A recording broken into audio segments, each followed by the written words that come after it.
권능 받은 이가 누구냐? 여러분이시고 증인된 자 누군가? 여러분인 줄로 믿으시기 바랍니다. 어제는 우리 마태복음 28장 예수님의 지상 대명령이라고 알려진 말씀이죠. 우리 주님께서 승천하시면서 우리에게 당부한 것들이 있습니다. 먼저 약속한 것이 우리에게 어떤 선물을 능력을 주신다 하셨습니까? 하늘과 땅의 모든 권세. 기억하고 계셔서 고맙습니다. 다 함께 우리 하늘과 땅의 모든 권세. 하늘과 땅의 모든 권세. 그걸 누구에게 줍니까? 여러분에게 줍니다. 여러분에게 하나님의 택정받은 구원 백성들에게 주는 것입니다.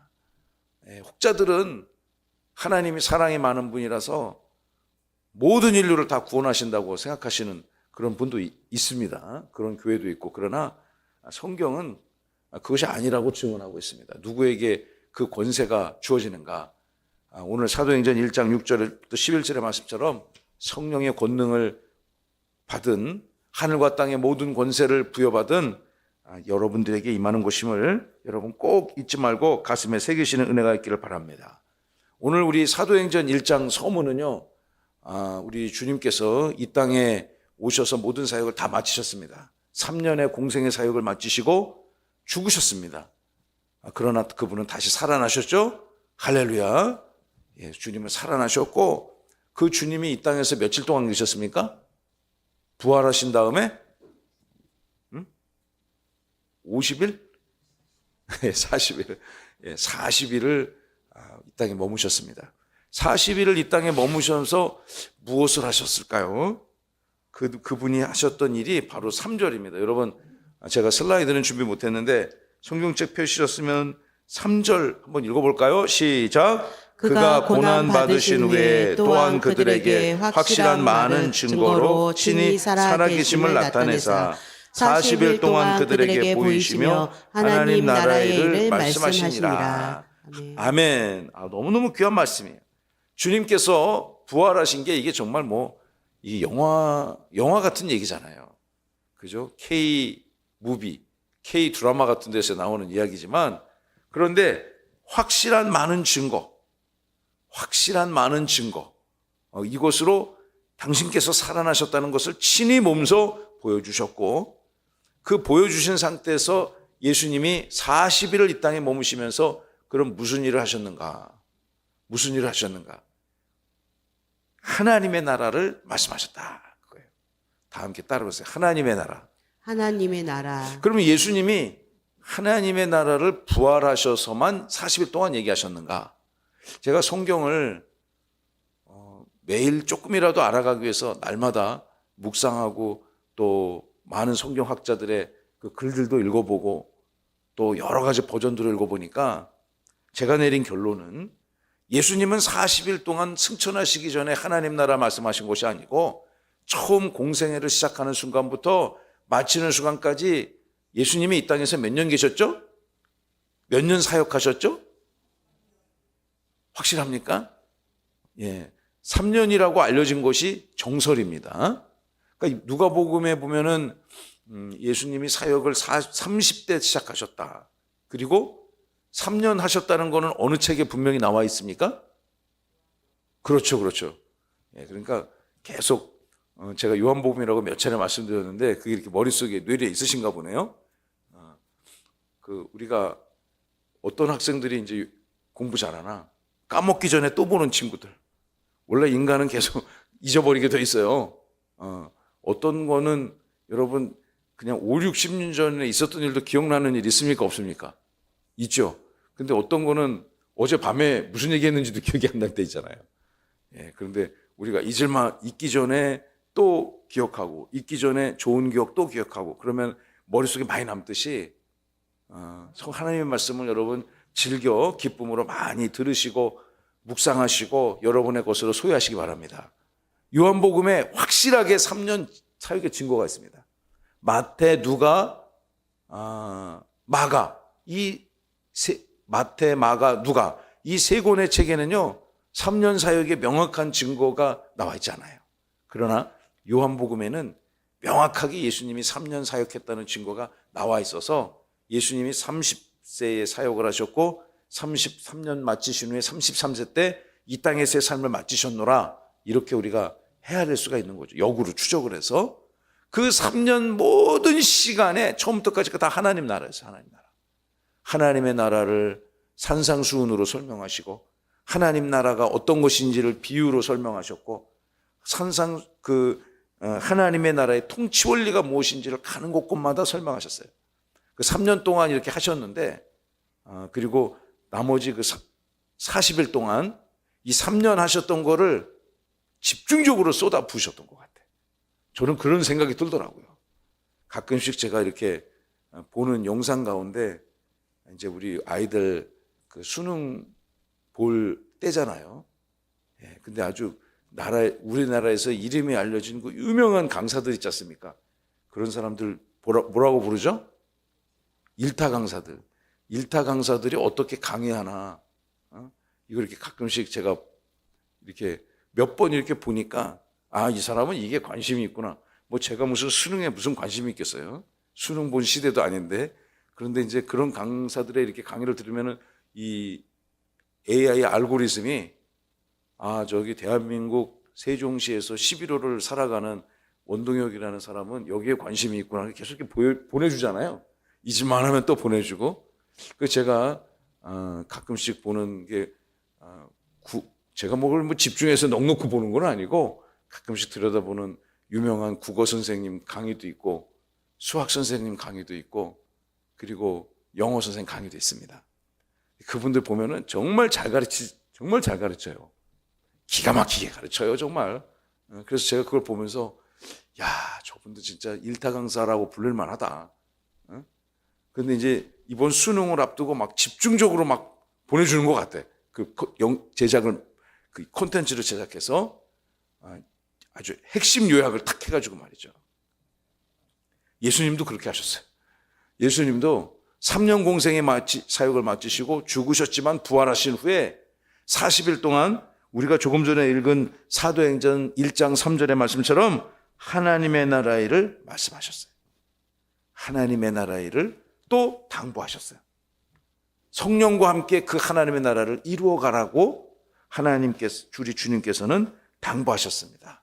그리고 절대로 예루살렘을 떠나지 말고 4절을 보시면 약속하신 것을 보내줄 때까지 뭐하라? 기다리라고 말씀하셨어요. 그 약속하신 것은 성령의 권능이었습니다.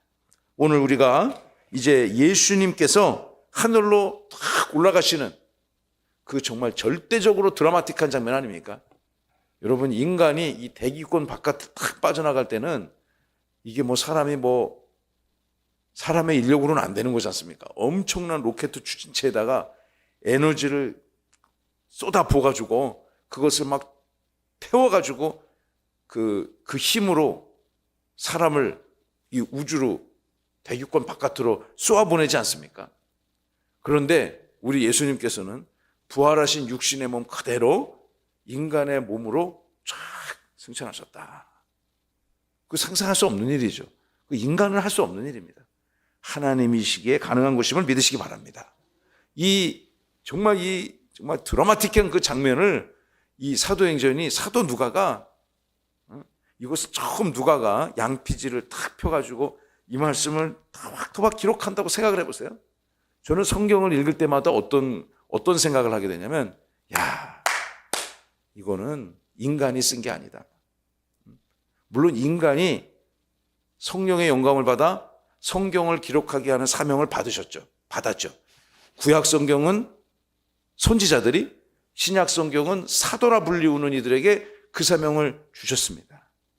그런데 성경을 쓸 때마다 제가 지금 이 시대에 제가 어저께 성경을 읽을 때 중요한 팁을 2가지 드렸잖아요.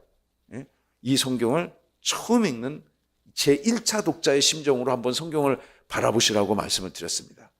근데 그것을 듣는 사람도 신기한데 이것을 이렇게 양피지를 딱 대부분 양피지에다 썼겠죠. 파피루스지 같은데 그걸 이렇게 딱 쓰는 누가의 심정을 생각해 보면 이게 누가가 쓸 수 있는 콘텐츠가 아닙니다. 누가가 무슨 아주 뛰어난 극작가, 소설가 같이 허구로 이렇게 쓴 글도 아닙니다. 저는 성경을 읽을 때마다 도대체 누가는 이걸 어떻게 알고 썼을까? 사도 바울은 어떻게 이 엄청난 구원의 경륜을, 물론 그분들이 대단히 뛰어난 분들이면 틀림이 없습니다. 그러나 아무리 뛰어나고 탁월한 분들이라고 한들 그 시대 사람들이 생각할 수 없는 것, 심지어 지금 2025년 인류 문명의 최고의 날을 맞이하는, 여러분 우리 이 땅, 이 지구가 만들어진 이후로 최고의 문명의 날이 언제겠습니까? 언제라고 생각하세요? 그 지금이라고 생각합니다. 저도. 내일은 오늘보다 더 발전하겠죠, 인류 문명이. 그런데 지금 이 최고의 인류 문명, 지혜와 지식을 갖춘 이 탁월한 인간의 지성으로도 쓸 수 없는 글들을 2000년, 3000년 전에 이렇게 기록한 거예요. 저는 이건 절대 이 누가가 너무나 이게 그냥 막 이 문장 구성력이 뛰어나고 드라마틱한 그 감각이 있어가지고 쓴 글이 아니라 생각합니다. 직접 본 것을 쓴 것임을 믿으시기 바랍니다. 그 한자 한자 누가가 이거를 그냥 어떻게 썼는지 잘 모르겠습니다만 그 한자 한자 글자 새기면서 예수님의 이 승천 장면을 기록한 거죠. 그가 기록하기를 5절을 보시면 이 제자들이, 첫 번째 우리가 살펴봐야 될 게, 제자들이 이 상황을 보고 이제 예수님이 막 승천하는 그 상황에 잠깐 가지 마세요, 질문 있습니다, 손 들고 이렇게 질문하는 거예요. 그러면서 승천하시면서 예수님이 답변을 주고 있는데, 이들이 질문의 내용이 뭐냐? 이스라엘이 언제 회복됩니까? 지금입니까? 도대체 언제입니까?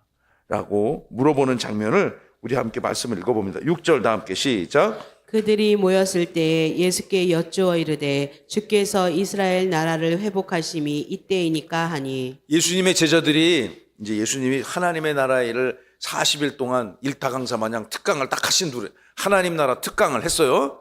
그리고 그들이 모여서 예수님이 부활하신 승천할 때 예수님한테 질문 있습니다. 예, 우리 옛날에 그 개그 프로그램 그 뭐였죠? 그거? 응? 봉숭아 학당인가? 그럼 선생님이 막 그냥 질문하려고 맹구가 막 손들고 막 그런 거 있잖아요. 그런 거 마냥, 예? 예수님 질문 있습니다. 뭐라고 질문하냐?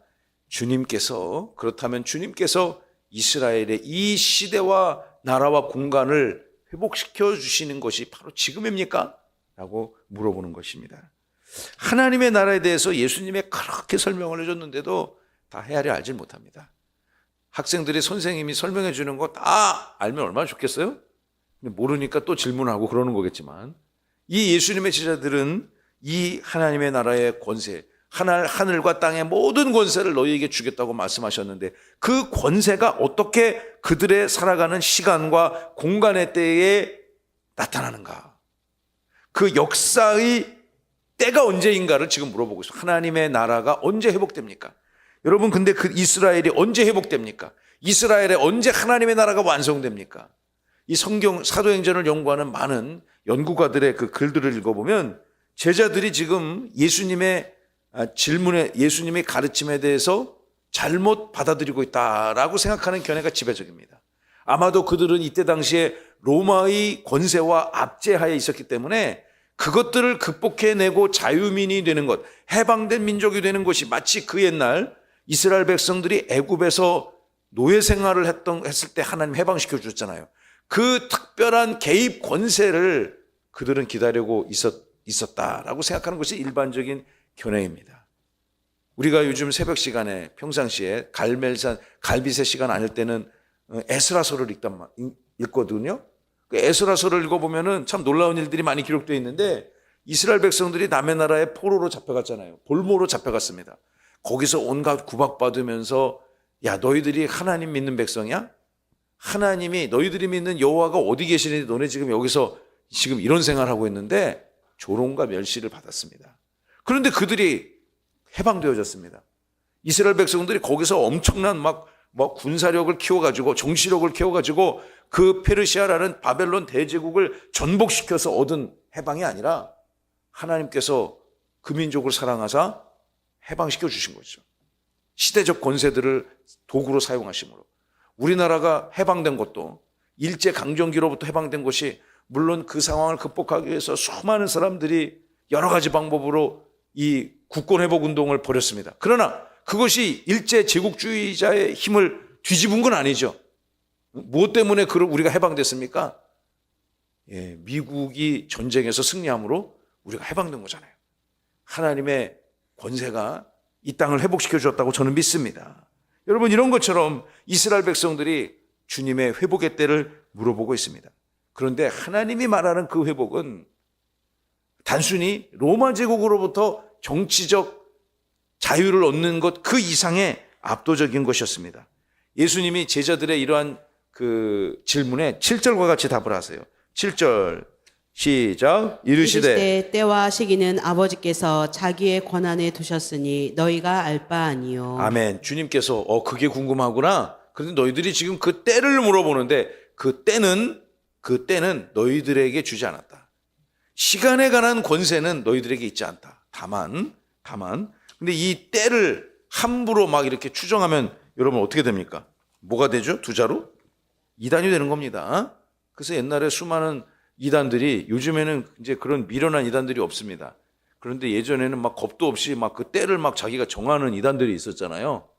그러니까 요즘에 나온 이단들은 또 약아가지고 그거를 딱 얘기하는 순간 폭망하는구나. 그걸 아는 겁니다. 여러분, 주님의 그 때는 아무도 모릅니다. 인간 개인의 구원의 때도 모르지만 주님께서 다시 재림하시고 모든 땅을 하나님의 나라로 회복시킬 그때는 사실 아무 때도 모르죠. 옛날에 다미 선교회라는 이 선교회가 다가올 미래를 뭐 준비한다? 그렇게 이름은 굉장히 거창해요. 그래서 시한부 종말론 해가지고 막 그때 막 난리가 났었잖아요. 저도 그 생중계 본 기억나요. 그냥. 한국 사람들은 엄청나게 많은 막 기자들이 가고 카메라가 가서 근데 결국 이루어지지 않았잖아요. 그 때를 왜 지들이 정하냐고. 그거는 주님의 권세입니다. 할렐루야. 그 다가올, 어떤 목사님이 그러더라고요. 다가올 미래를 준비한 게 아니라 다 미친 사람들이라고. 그냥. 다미 선교회. 여러분, 그것은 하나님의 권세 영역입니다. 그런데 그 시간의 권세를 주진 않으셨어. 그런데 공간의 권세는 주셨다라는 것이 저는 대단히 놀랍습니다. 예수님의 약속과 명령이 있습니다. 그 명령이 무엇인가? 권능을 받고 증인이 되라. 우리 화면 보시고 예수님의 명령 시작. 권능을 받고 증인이 되라. 엄청난 걸 주셨어요. 권능도 주셨고 증인이 되라는 사명도 주셨습니다.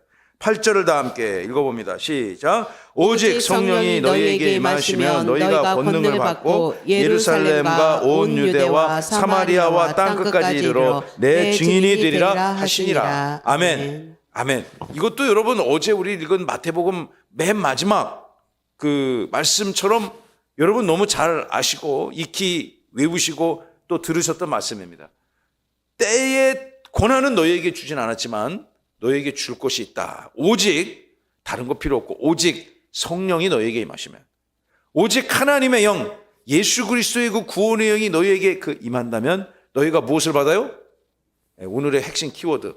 어저께 우리 하늘과 땅의 모든 권세를 주신다고, 마태는 그 권세를 하늘과 땅의 모든 권세라고 표현했는데 사도 누가는 이 말씀과 상황을 딱 목도하고 나서 그것을 주님께서 성령이 주신 권능이라고 표현한 것입니다. 권능을 받고 권능받은 하나님의 백성들, 성령을 체험한 하나님의 백성들, 권능, 특별한 권세와 능력이죠. 그래서 이 성경의 그 원어가 여러분 들어보셨을 것 같은데 헬라어로 뭐라고 한다고 그랬죠? 둘로스? 응? 여기 많이 들었는데 지금 단어 시험 봤는데 갑자기 헷갈린 거 이게. 둘로스는 다 따라해보세요. 둘로스. 종이란 뜻입니다. 종. 그런데 여기서 말하는 권능은 발음은 비슷한데 그렇죠. 두나미스. 기억나셨어요 이제. 두나미스 시작. 두나미스. 두나미스가 권능이라고. 능력. 예수님이 주신 권세, 위엄, 능력. 두나미스.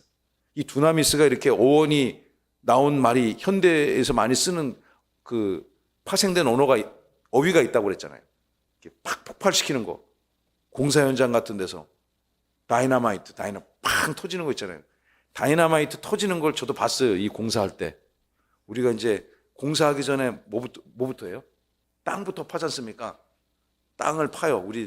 우리가 산 땅을, 건물을 딱 앉힐 그 땅을 이렇게 파더라고요. 대부분 이제 포크레인이 와갖고 퍽퍽 팝니다. 이렇게 퍽퍽 파가지고 그런데 탁 포크레인 그걸 뭐라 그러죠? 그 삽을, 큰 삽, 그 삽을 딱 팠는데 이게 안 들어가고 탁 막히는 경우 있잖아요. 안반이 있을 때 그 돌덩어리가 그 땅 속에도 막 큰 게 있어. 그거를 이렇게 파내는 경우도 있지만 파내지 못할 정도로 큰 바위가 있었습니다, 여기도. 그러니까 다이너마이트를 이렇게 해갖고 터뜨리더라고요. 그래서 제가 그거를 봤습니다. 터진다. 그러니까 저기 이제 막 이렇게 파편 날아다닐 수 있으니까 여기 근처에 못 오게 하고 그 터뜨리는 장면을 제가 보았는데 그 폭발력, 여러분의 영적인 폭발력이 증인의 삶으로 표출되어질 줄로 믿습니다. 그 주님의 성령을 받아 권능받은 여러분, 이 새벽을 깨워 예배하는 여러분들에게는 능력이 어떻게 나타나는가? 예루살렘과 온 유대와 사마리아와 저 땅끝까지. 그러니까 4단계로 확장되는 거죠. 예루살렘은 어떤 곳입니까? 지금 이 말씀이 일어나는 공간. 예수님의 제자들이 성령을 받을 그 공간. 그런데 성령을 사도행전을 읽어보면, 점차점을 읽어보면 그들이 처음에는 예루살렘에 모여서 교회를 만들기 시작했습니다. 그런데 점차 확대되어 나가잖아요. 예루살렘에만 그 교회가 있는 것이 아니라 예루살렘에서 교회가 안디옥 교회가 생기기 시작하고, 안디옥 교회가 생기니까 그 교회를 통해서 정말 배를 타고 저 바다 너머에 있는 이방의 민족들에게 복음을 전하기 위해서 사도 바울 같은 사람들이, 바나바 사도 같은 사람들이 복음을 들고 전 세계 각지로 퍼져나가지 않습니까? 그리고 사마리아 땅끝, 그러니까 이 동심원 구조가 여기서 시작됐는데 예루살렘, 유대, 사마리아, 저 멀리 땅끝까지 이르러 나의 예수 그리스도 하나님 나라의 증인이 될 것이다 라고 주님께서 명령하셨고 사명을 주셨습니다. 저 말씀에 감동을 받은 사람들이요, 한 사람 한 사람 복음을 전하며 한 곳 두 곳에서 교회를 세워가며 주님의 권능을 부여받아 하나님의 나라를 만들어가게 된 거죠. 그 복음의 씨앗이 동쪽으로 와서 이 아시아 대륙 동쪽 끝, 대한민국 한반도 끝에 사는 저와 여러분들에게 그 복음이 전해진 것입니다. 할렐루야.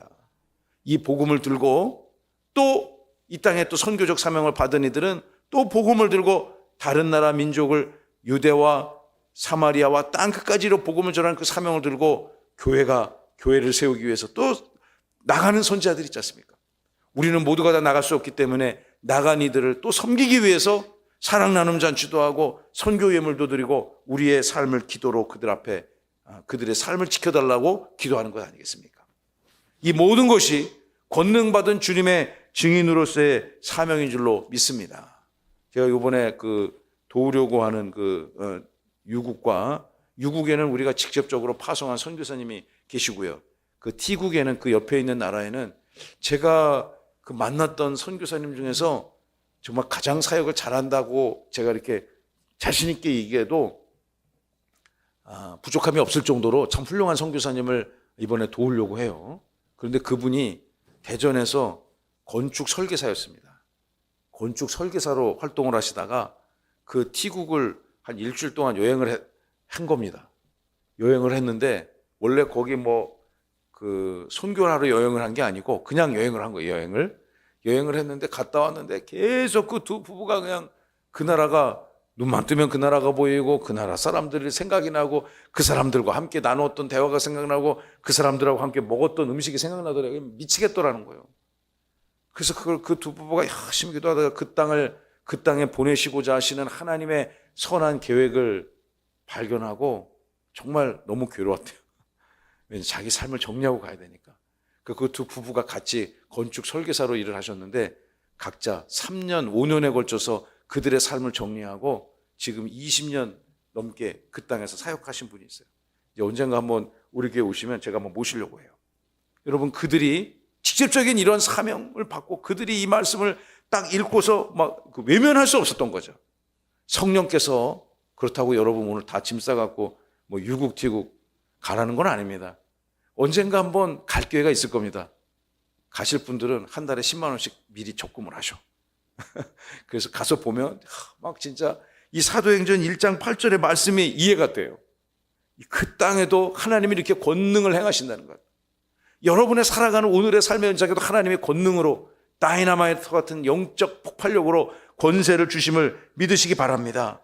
아멘. 이 명령을 받은 자들이 여러분의 삶에 살아가는 현장 속에서 여러분의 배우자에게, 여러분의 자녀들에게, 여러분의 사랑하는 이웃들에게, 직장 동료들에게 복음을 한마디 한마디 예수를 믿어야 산다.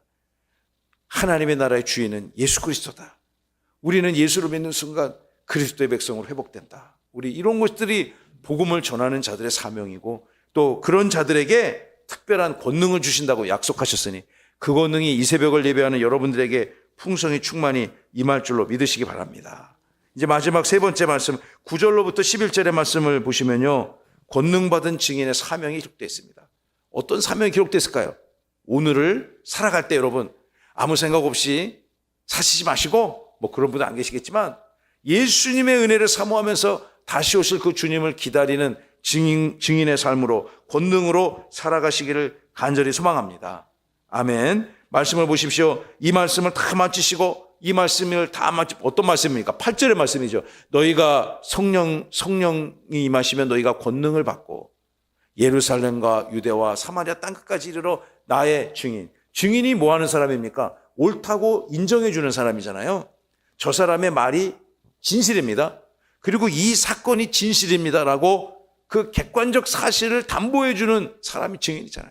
예수님은 참 하나님이시고 또 참 성령님이 되심을 우리는 증인으로 증거해야 되는 그런 삶을 우리에게 주셨는데 우리가 오늘 이 땅의 그 권세를 누리면서 비록 그 시간적 권세는 없지만 여러분의 공간을 다스리는 권세는 성령으로 허락해 주신 거죠.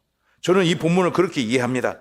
여러분 그 예수님이 이 말씀을 마치시고 그들이 보는데 9절을 보시면 이제 점차 주님이 그 시야에서 이렇게 착 가려지는 거예요. 인간의 육안으로 주님이 점점 이제 보이지 않는 거죠. 하늘로 쫙 올라가시면서 그때 천사 둘이 흰옷 입은 두 사람이 그들 곁에 서서 뭘 그렇게 오렇게 쳐다보느냐. 11절 이르되 갈릴리 사람들아 어찌하여 서서 하늘을 그렇게 쳐다보느냐. 너희 가운데서 하늘로 올리신 이 예수는 하늘로 가심을 본 그대로 다시 오시리라. 주님의 재림을 약속하셨습니다. 권능받은 주님의 백성들은 다시 오실 주님을 증거하고 간증하는 그런 삶을 살아야 될 줄로 믿으시기 바랍니다. 예, 오늘 이 새벽을 예배한 여러분들이 이 보통 사람이 아니에요. 따라해볼까요? 나는 보통 사람 아닙니다. 나는 보통 사람. 옛날에 어떤 대통령이 보통 사람 뭐 그랬는데 정말 여러분 대통령이 보통 사람이 아니고 여러분이 대단한 사람입니다. 권능받은 성령을 받는 여러분 정말 축복합니다. 여러분 함께 옆에 앉아서 예배드린 분들이 보통 분들이 아니에요. 성령의 권능을 받은 분들이라니까. 세상 사람들은 감히 상상할 수 없고 무엇인지 알 수도 없는 그 성령의 권능, 두나무니스의 특별한 권세와 능력을 받은 여러분, 오늘도 여러분 심령에 하나님이 살아계시고 말씀이 역사하고 성령이 여러분의 에너지와 추진체가 되시기를 주님의 이름으로 축원합니다. 이 본문을 결론을 내리면요, 저는 이렇게 결론을 내려봤습니다. 첫째, 우리는 하나님의 나라를 위해서 오늘을 살아야 합니다. 믿으시면 아멘. 이 새벽을 하나님의 나라 영광을 위해서 이 새벽을 깨웠잖아요. 새벽에 교회 오는 거 정말 이거 보통 일이 아닙니다. 제 동생이 섬기는 교회가 새벽 예배로 유명한 교회입니다. 막 강남 한복판에 있는 교회인데, 근데 그 특세를 할 때는요 새벽 2시에 일어난다네. 새벽 2시에 일어나가지고 와서 준비를 하고 있어야 본당 안에 들어갈 수가 있대요. 세종에도 그러한 복음 부흥의 역사가 나타나기를 간절히 소망합니다. 여러분들과 같은 그런 그 성령의 권능을 받은 주님의 증인들이 또 부족한 저와 함께 열심히 하나님 나라 선포한다면 그때 그런 상황이 우리 가운데 증인으로 목도되어질 줄로 믿습니다. 그러면 하나님이 여러분과 함께 하신다는 권능의 증거가 우리 삶의 현장에 드러나야 될 줄로 믿습니다. 그 증거가 여러분 오늘 새벽에 예배하는 곳이고 그 권세가 여러분의 삶에 나타나서 야, 저분은 진짜 하나님이 함께 하시는 분 맞네. 할렐루야. 그런 간증을 세상으로부터 듣는 우리 모두 되기를 바랍니다. 주님의 능력, 주님의 두나미스 권능으로 오늘도 예수님을 여러분의 육성으로 전하시는 은혜가 있기를 바랍니다. 여러분이 그러한 삶을 살 때 주님은 반드시 우리를 승리의 면류관으로 우리를 축복해 주시라 믿습니다. 할렐루야. 자, 제가 오늘의 결론 큰 소리로 외치십시다. 첫째, 시작. 우리는 하나님의 나라를 위해서 오늘을 살아야 한다. 둘째, 하나님의 권능이 우리의 삶의 현장에 드러나야 한다. 셋째, 주님의 능력, 성령의 권능으로 복음을 전하라. 넷째. 주님의 권능은 우리를 승리케 한다. 아멘, 할렐루야.